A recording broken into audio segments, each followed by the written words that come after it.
that a quarantine could send your kids home and upend your life once again. Parents, this is hard, but you're doing your best. And I want you to know that you're not alone. As a teacher for more than 30 years and a mom, I've seen that classrooms are so much more than places where our children learn math and reading. We've all seen it, when our kids make friends that last for years, when they learn to settle disagreements or find confidence when they try out for sports teams. And parents rely on schools too, heading to our own jobs or pursuing our education, knowing that our kids are in an environment that we can trust. And that's why I am so grateful for the educators who helped us through the last year. Right, Miguel? The cafeteria workers who spent long hours making sandwiches for hungry families. Teachers who retaught lessons at night for students who couldn't use their family computer during the day because maybe a sibling was on his or her class. Bus drivers drove Wi-Fi hotspots to neighborhoods with no connection.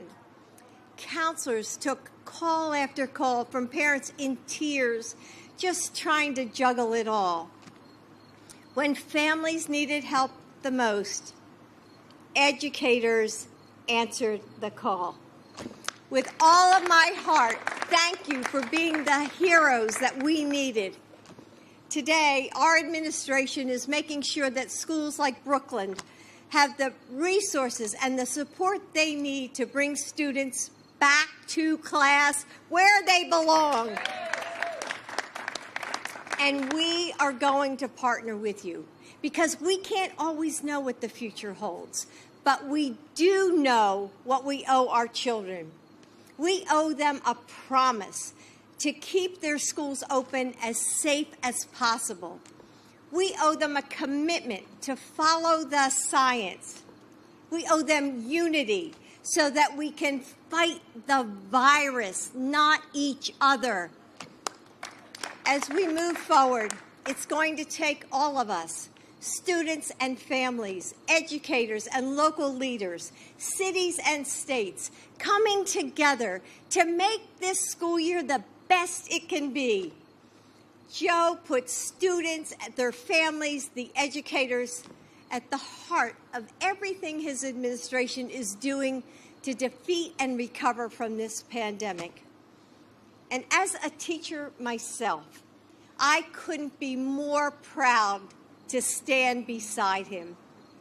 We are committed to working as hard for your children as you do. And now, it's my pleasure to introduce a young man who I know makes this school very proud.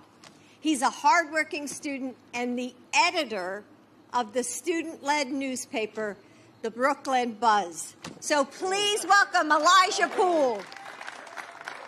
Okay, Elijah. Oops. There we go. Thank you, Dr. Biden. What an amazing honor it is to be introduced by the First Lady of the United States. As Dr. Biden stated, my name is Elijah Poole, an 8th grade scholar here at Brooklyn Middle School.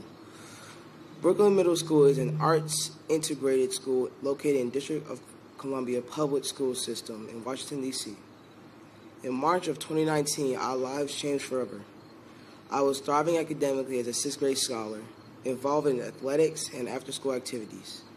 It was announced that we were going on a spring break due to the pandemic.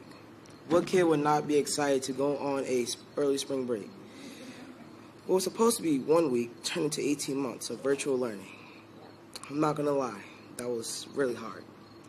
Having to learn in a virtual setting, build relationships with new teachers, and keep my grades up, that was a lot for a scholar entering his second year of middle school. However, I excelled and remained on honor roll, and even made new friends virtually. Despite my success in a virtual setting, I hoped to return to in-person learning for my 8th grade year, my last year as a middle school scholar. I'm excited to be back in school. However, Having to wear a mask all day is a bit uncomfortable, but we know it's necessary for the health and safety of all students and staff. As a 13-year-old scholar, I was able to receive the COVID vaccination. A little birdie shared with me that Dr. Biden is terrified of needles. That's something we have in common. That's true. Yesterday, I found out I was selected to introduce the President of the United States of America. I questioned, why not me? I questioned, why me? How did I get selected for such an honor? Then I thought, why not me? I matured into a young black male excelling academically and socially here at Brooklyn Middle School. I am a black male living in America. I worked hard for this honor, and I'm genuinely grateful. At this time, it is my extreme honor to introduce the 46th President of the United States of America, President Joe Biden.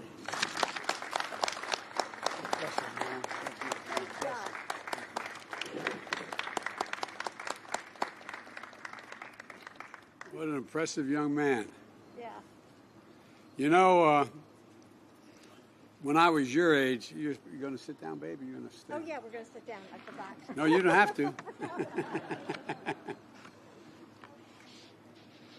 Elijah, when I was your age in 8th grade, I wasn't a bad student, and I wasn't a bad athlete, but I tell you what, I could no more do what you just did than fly, because I used to talk like that. I stuttered, and especially when I had to do something in public or read aloud, and I am amazed when I see young women and men like you who can stand up and speak with such grace and ease.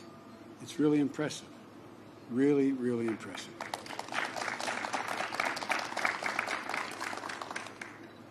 Well, folks, this is not like the school I went to. When they said we were going to speak outside, I wondered, why the hell are we going up all these stairs? I thought we'd be out in the parking lot. I mean, for real. That's what I thought we were going to be. Elijah, thank you for the introduction. And Jill and I, along with Secretary Cardona and Mayor Bowser, are here because we want you to know how very proud of you and your classmates we all are. I also want to thank Principal Richardson. I was kidding him. I was saying, this school is really something else.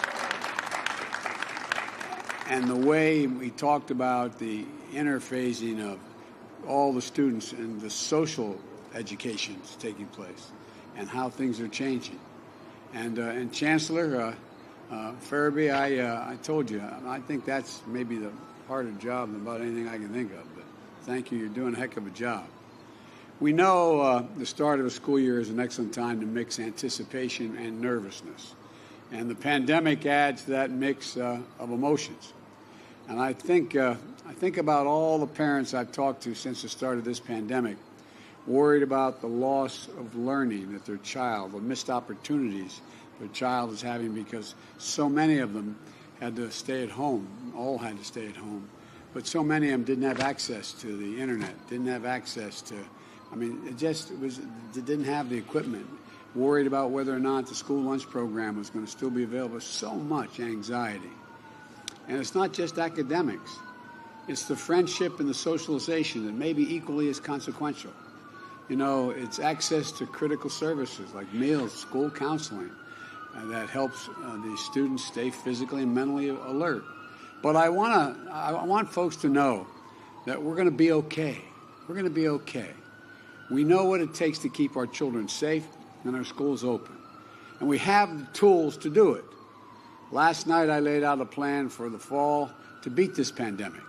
And basically it has 6 parts. Vaccinate the unvaccinated. And thank you for getting the vaccination, and thank your parents for doing that. And 2 is to protect the vaccinated. 3 is increase testing and masking. 4 is to take care of people with COVID. 5 is to keep our economy going. And 6 is keep our children safe and in school, schools open. Now, any parent, for any parent, it doesn't matter how low the risk of any illness is when it could happen to your child. But we all know if schools follow the science, and they are here, and implement safety measures like vaccinations, testing, masking, then children can be safe in schools, safe from COVID-19. My plan does all these things. On vaccinations, it comes down to two separate categories. Children ages 12 and older, like Elijah, who are eligible for vaccines, and he got his. Children ages 11 and under who are not yet eligible. The safest thing you can do for your child 12 and older is get them vaccinated. That's it. Simple, plain, straightforward. Get them vaccinated. So parents, get your teenagers vaccinated. You've got them vaccinated for all kinds of other things, measles, mumps, rubella. For them to go to school, to be able to play sports, they've had to have those vaccinations. Get them vaccinated. COVID-19 vaccine is easy, it is safe, and it's convenient. And we'll work to bring the vaccine clinics to our schools as well. Mayor Bowser's done one heck of a job. No, you really have, Mayor. You're doing a heck of a job across the board. I really mean that. But you set up vaccination clinics in about 20 school sites, including here in Brookline, because you're going to continue through the month of September. So there's really no excuse to not be able. You can get vaccinated. It's not like it's so distant to do. You know, we're giving prizes and incentives to encourage children and families to get the shots. And look, their efforts are working. 65% of the children ages 12 to 17 here in D.C. have gotten at least one shot, like Elijah. That's incredible. That's one of the highest rates in the nation for children between the ages of 12 and 17. And for students here at Brookline, once you all get vaccinated, you're invited to a special visit at the White House. Now, I'm going to get in trouble with the Secret Service and everybody else. I'm not sure how we're going to mechanically do it. But I assume the buses can get you to the White House, and if we can't get you all in one room, we'll be out in the Rose Garden or out in the back there and maybe let you fly the helicopters. Or no, I'm only joking about that. I was just downstairs in the science class. It's amazing. You saw it, Mayor. It's amazing. These kids are excited about building a vehicle that can land on the moon. I really mean it. And I asked them, I said, how many of you want to go to the moon? Everybody but one said they wanted to go to the moon. I asked how many want to go to Mars, and I think they all raised their hand as well. But it's really, and they're excited about it. Now, the best way for a parent to protect a child under 12 starts at home. Every parent, every teen sibling, every caregiver around them should be vaccinated. Children have 4 times higher chance of getting hospitalized if they live in an area with low vaccination rates rather than high vaccination rates. It goes for the home as well.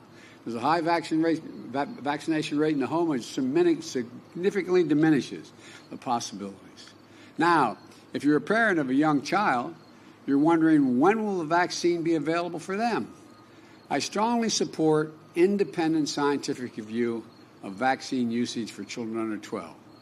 But I've told them I will do everything within my power to support the Food and Drug Administration, the FDA, on its ongoing efforts to do the science as safely and as quickly as possible. And our nation's doctors will keep the public updated on the process so parents can have a plan to give them the sense of what progress is being made. The vaccinations of our educators, today about 90% of school staff and teachers are vaccinated. We should have that at 100%. We're requiring vaccinations for teachers, where I have authority to require it, who work in U.S. government and educators in Head Start, which is a federal program, because it's funded by the federal government. But I'm calling on all governors to require vaccination for all teachers and staff. Vaccination requirements in schools were nothing new. They work. They're overwhelmingly supported by educators and their unions. Now, on school safety measures. In our American Rescue Plan, which we passed early on, we provided the funding for ventilation systems, cleaning and sanitizing services, and critical safety measures to significantly reduce the spread of the virus and protect our children and keep our schools safe. And we will do whatever it takes this school year as well, especially on increasing testing.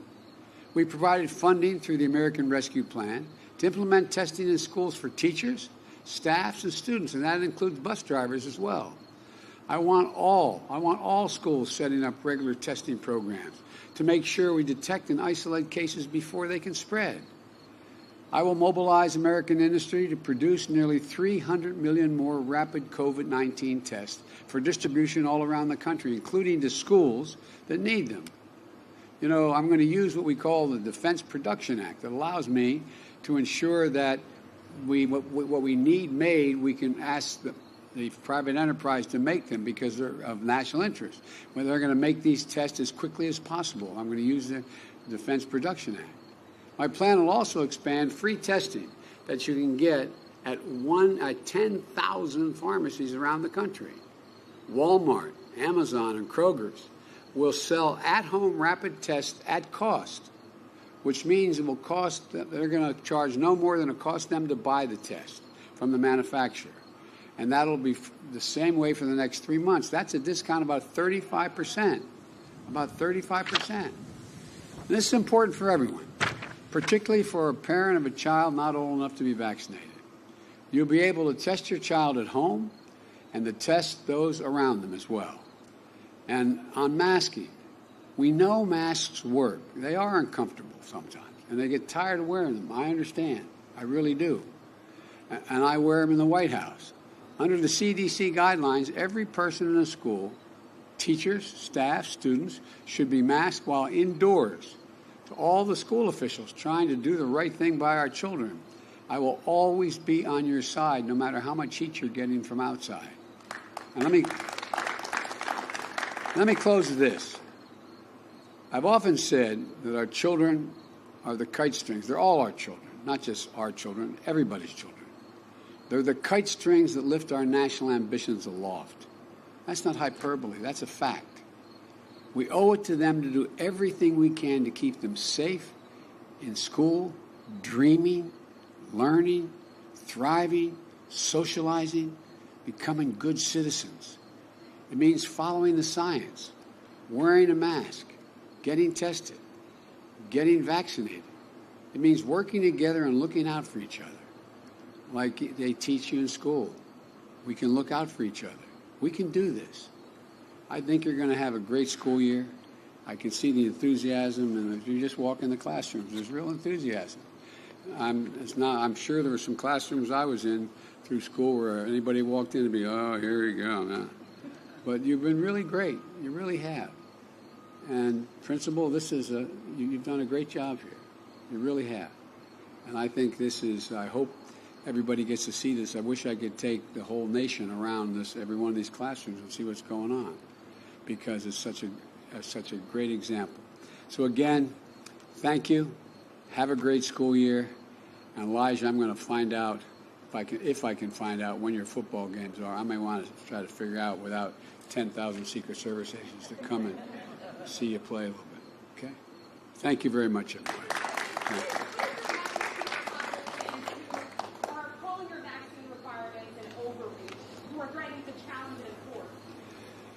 Have at it. Look, I am so disappointed that particularly some of the Republican governors have been so cavalier with the health of these kids, so cavalier with the health of their communities. We're playing for real here. This isn't a game. And I don't know of any scientist out there in this field that doesn't think it makes considerable sense to do the 6 things I've suggested. And but you know, let me conclude with this. One of the lessons I hope our students can unlearn is that politics doesn't have to be this way. Politics doesn't have to be this way. They're growing up in an environment where they see it's like a war, like a bitter feud. If the Democrat says right, everybody says left. If the Democrat says left, they say right. I mean, it's not how we are. It's not who we are as a nation. And it's not how we beat every other crisis in our history. We've got to come together. And I think the vast majority, look at the polling data, the vast majority of the American people know we have to do these things. They're hard but necessary. We're going to get them done. Thank you.